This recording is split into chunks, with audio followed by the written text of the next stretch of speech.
Cell academy की channel पर video number 149 में। हमारे प्रीवियस वीडियो 148 में हमने रिटर्न डाउन मेथड के अंतर्गत एक से ज्यादा मोर देन वन मशीन्स जब फैक्ट्री में होते हैं, अपने बिजनेस में होते हैं, तो उसके ऊपर अलग अलग टाइम पीरियड के रिलेटेड कैसे डिप्रिसिएशन को कैलकुलेट करते हैं और अगर उस मशीनरी को सेल करते हैं तो उसका कैलकुलेशन कैसे होता है, ये सब पॉइंट्स हमने डिस्कस किए। आज हम लेने वाले हैं एसजीएसटी सीजीएसटी वाला पॉइंट। उसके साथ साथ जब कोई भी मशीनरी, कोई भी एसेट कोई भी कारणवश डिस्ट्रॉय हो जाती है और इंश्योरेंस में हम क्लेम करते हैं और वो क्लेम पास भी हो जाता है, तब हम उस मशीनरी या एसेट के रिगार्डिंग कैसे एंट्रीज करते हैं वो हम देखते हैं। पर उससे पहले जर्नल एंट्री के हमारे जो भी वीडियोस है उसमें भी इसी तरह की जर्नल एंट्रीज का टॉपिक हमने डिस्कस किया है, जिसे आप यहाँ से रिवाइज कर सकते हो। क्योंकि किसी भी एसेट के रिगार्डिंग इंश्योरेंस जब क्लेम होता है, जब पास होता है, जब सेटलमेंट होता है, तो उसकी एंट्री को समझने के लिए ये रिवीजन इम्पोर्टेंट है। तो यहाँ पे मैंने क्वेश्चन लिख दिया है, आप चाहो तो स्क्रीनशॉट ले सकते हो और उसमें जो भी इम्पोर्टेंट इंफॉर्मेशन है उसको मैंने मार्क कर दिया है। इस इंफॉर्मेशन के मुताबिक जब हम देखते हैं तो कि गोल्डन ट्रांसपोर्ट कंपनी ने एक ट्रक परचेज किया था 1 जनवरी 2017 को, जिसकी कॉस्ट थी 8 लाख रुपीस। 1 जुलाई 2018 को इस ट्रक का एक्सीडेंट हो गया, ट्रक पूरा का पूरा डिस्ट्रॉय हो गया। अब इंश्योरेंस कंपनी को क्लेम भी किया गया, पर ₹6 लाख इंश्योरेंस कंपनी के पास से हमको चेक द्वारा मिले, जिसकी डेट है 1 अक्टूबर 2018। फुल सेटलमेंट यानी कि जो भी ट्रक हमारे पास था उसमें से हमने डिप्रिसिएशन माइनस किया, मतलब जब उसका एक्सीडेंट हुआ उस टाइम उसकी जो बुक वैल्यू थी उसके रिगार्डिंग सेटलमेंट हुआ और इंश्योरेंस कंपनी ने हमको 6 लाख रुपीस पे कर दिए। उसके बाद on 1 July 2018 another truck was purchased by the company for ₹10 lakh plus CGST and SGST 6% each। 1 जुलाई 2018 को इस कंपनी ने एक नया ट्रक लिया जिसकी कॉस्ट थी 10 लाख रुपीस, जिस पर CGST SGST 6% चार्ज किया गया। Depreciation 20% per annum return down method, books closed on 31 March, prepaid truck account and depreciation account.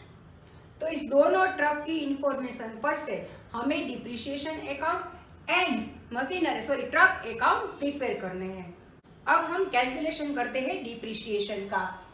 First truck जो हमने लिया था वो लिया था 1 जनवरी 17 को और हमारा ईयर कंप्लीट होता है 31 मार्च को। तो इसका मतलब यहाँ पे हमको 8 लाख रुपीस 20% का रेट और 3 मंथ्स का डिप्रिसिएशन कैलकुलेट करना है, जो होता है 40,000। अब क्योंकि यहाँ पे रिटर्न डाउन मेथड अप्लाई होती है, तो हमने जो नेक्स्ट ईयर के लिए बुक वैल्यू फाइंड करनी होती है वो आएगी 8 lakh minus 40,000 is equal to 7,60,000, जिसके ऊपर अब हम 20% का रेट लगाकर डिप्रिसिएशन कैलकुलेट करेंगे, तो उस ईयर की हमारी डिप्रिसिएशन की अमाउंट आती है 1,52,000। अब हमारा जो ट्रक डिस्ट्रॉय हुआ है वो हुआ है 1 जुलाई 18 को। इसका मतलब अब हमें 1 अप्रैल 18 से लेकर 30 जून 18 तक का यानी कि 3 मंथ्स का डिप्रिसिएशन कैलकुलेट करना है। यहाँ पर बुक वैल्यू हमारी आती है 6,08,000, क्योंकि 7,60,000 में से 1,52,000 का डिप्रिसिएशन माइनस करके ये वैल्यू आती है। उसके ऊपर 20% का रेट और 3 मंथ्स लगाकर हम जब डिप्रिसिएशन कैलकुलेट करते हैं तो वो आता है 30,400। तो इस तरह से ट्रक 1 का टोटल डिप्रिसिएशन हम कैलकुलेट करेंगे। अब ट्रक 2 का डिप्रिसिएशन हम काउंट करेंगे। ट्रक 2 हमने परचेस किया है 10 लाख का, जिसके ऊपर 20% डिप्रिसिएशन का रेट है और उसकी जो टाइम लिमिट है, उसका जो टाइम पीरियड है वो है 1 जुलाई 18 से लेकर 31 मार्च 19 तक, यानी कि 9 मंथ्स। तो 10 लाख रुपीज 20% 9 मंथ्स का कैलकुलेशन करते हैं तो यहाँ पे डिप्रिसिएशन की अमाउंट आती है 1,50,000।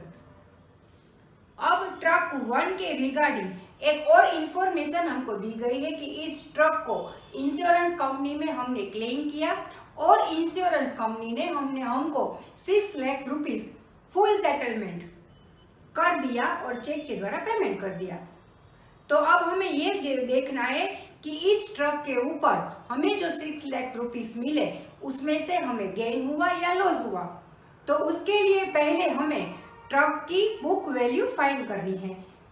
हमारे ट्रक की कॉस्ट थी 8 लाख रुपीस। टोटल डिप्रिसिएशन जो हम इन तीनों को मिलाएंगे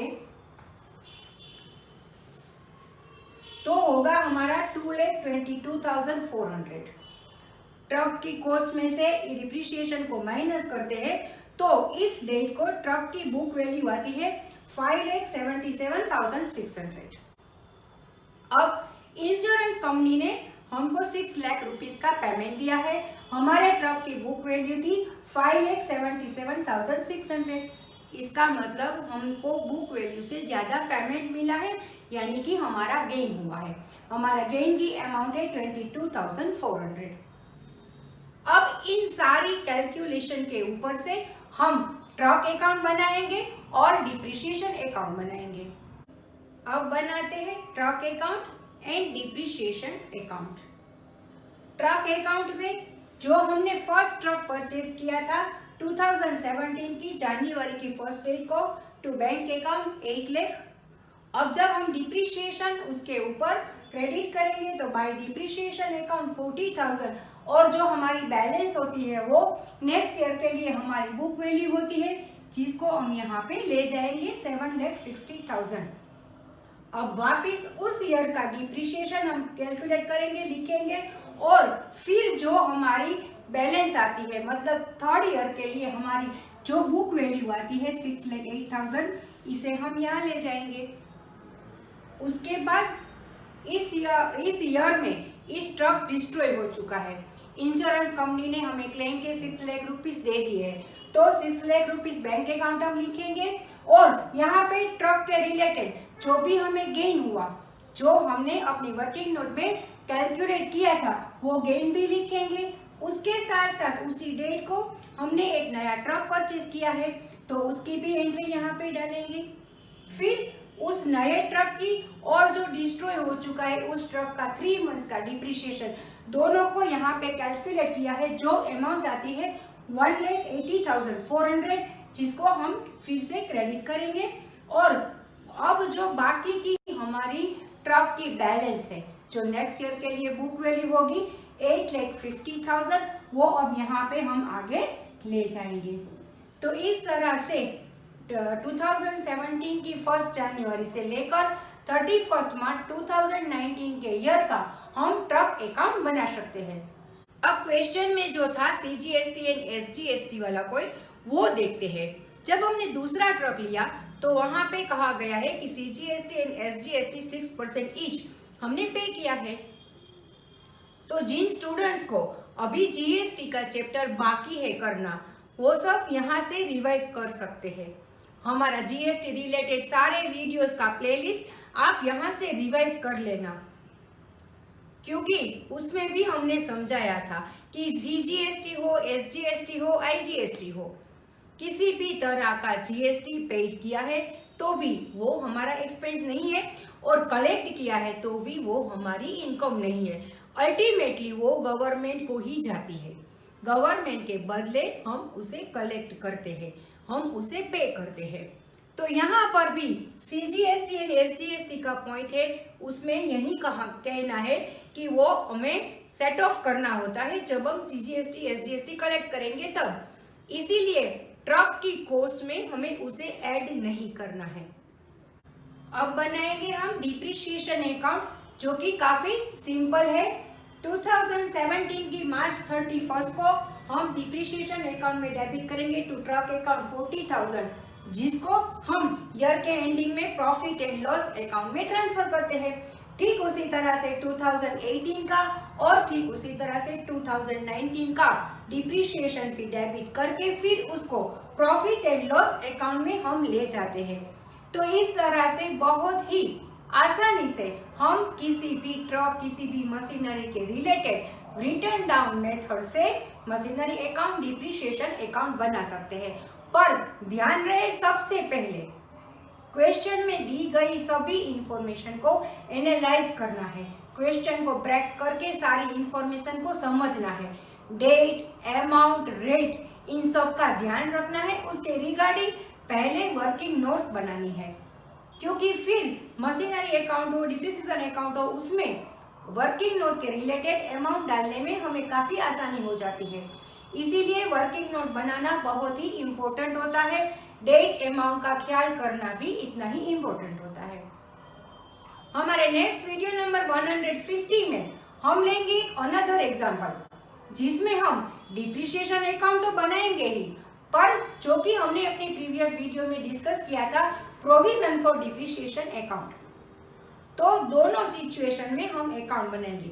अगर हम डिप्रिशिएशन अकाउंट प्रिपेयर करते हैं तो machinery account and depreciation account कैसे बनाते हैं, अगर हम प्रोविजन फॉर डिप्रिशिएशन रखते हैं तो हम इन सभी अकाउंट्स कैसे बनाते हैं वो हम देखेंगे।